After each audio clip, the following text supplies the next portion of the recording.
வணக்கம். இன்னைக்கு ராசி பலன் பத்தி நாம பாக்குறதுக்கு முன்னாடி நான் சில விஷயங்களை சொல்லணும். எப்படின்னா, இப்ப பாருங்க, நிறைய பேருக்கு birth time, birth place, birth date சரியா இருக்காது.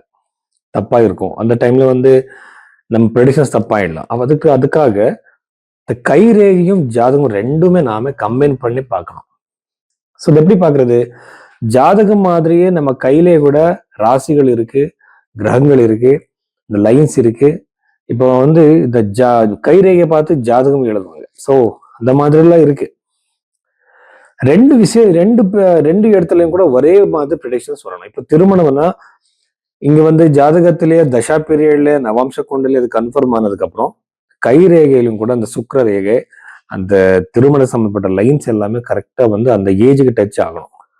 ஃபைனலி நம்ம இந்த பிரச்சனம் பார்த்து அது எப்போ இந்த திருமணம் நடக்கும் கிளியரா சொல்லலாம்.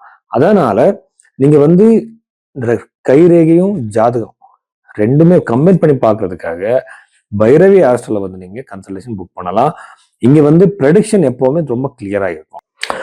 மகர ராசி 2026 ஜூலை இந்த வாரத்துல இந்த மகர ராசியில பிறந்தவருக்கு என்னென்ன பாசிட்டிவ் நெகட்டிவ் இருக்குன்னு நம்ம பார்த்தா, ஃபர்ஸ்ட் ராசியிலிருந்து சப்தம பாவத்தில் இருக்கிற குரு கிரகம்.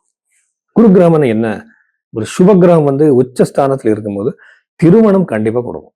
சுபகிரகம் நாடி ஜோதிடம் படி நீங்க அப்படியே கால்குலேட் பண்ணுங்க. உங்க குரு கிரகம் ஒரு 24th அந்த கர்நாடக ராசியை டச் பண்ணுதா, உங்களோட மகர ராசியா, திருமணம் கண்டிப்பா நடக்கும். மேக்ஸிமம் பாசிபிலிட்டிஸ், அன்லெஸ் வேறு வேறு காம்பினேஷன்ஸ் கூட பார்க்கணும். ஆனா கைரேகையில நீங்க குரு கிரகம் இந்த கடக ராசியை சர்ச் பண்ணா, நீங்க மகர ராசி ஆயிருந்தா கண்டிப்பா உங்களுக்கு திருமணம் நடக்கும். வெறும் திருமணம் இல்லை, திருமண வாழ்க்கையில ஏதாவது பிரச்சனை இருந்து அது கோர்ட் இருந்துச்சுன்னா, நீங்க செப்பரேட்டா இருந்தீங்கன்னா காம்ப்ரமைஸ் நடக்கும். நிறைய பேர் செகண்ட் மேரேஜ்க்காக ட்ரை பண்ணிட்டு இருப்பாங்க. நல்ல சம்பந்தம் கிடைச்சிருக்காது. ஆனா இப்போ அது கிடைக்கும், அதிகமான சான்சஸ் இருக்கு. அதுக்கப்புறம் பஞ்சம பாவத்துல இருக்கிற செவ்வாய். செவ்வாய் கிரகம் ஸ்டூடெண்ட்ஸ்க்கு ரொம்ப நல்லது. ஆனா உங்க குழந்தைகளுக்கு அங்க விழுந்து அடி விழுறது இந்த மாதிரி பிரச்சனைகள் இருக்கும். உங்க குழந்தைகளுக்கு திருமண வாழ்க்கையில் டிஸ்டர்பன்ஸ் வரும். இதெல்லாமே ஷார்ட் பீரியட் தான், பர்மனெண்ட் ஒன்றும் கிடையாது. தசா பீரியட்னு சொன்னா எந்த விஷய பிரச்சனையும் கூட பர்மனெண்டா இருக்காது. அது ஜென்ரலா கூட நாம சொல்லலாம். அது போய்கிட்டே இருக்கும் டைம். ஆனா அப்ப அந்த ஈவெண்ட் நடக்கும். 2வது வீட்டுல இருக்கிற ராகுனால கண்ணு சம்பந்தப்பட்ட பிரச்சனை, பைனான்சியலி நீங்க லாஸ் பண்ணிக்கிற சான்சஸ் இருக்கு. இந்த பணத்தை வேஸ்ட் பண்ணிக்கிறது. இப்ப என்னென்ன கேம்லிங் பண்ணுவாங்க, பணம் போயிடும். இது பிசினஸ் கிடையாது. அப்படி எல்லாம் பண்ணாதீங்க.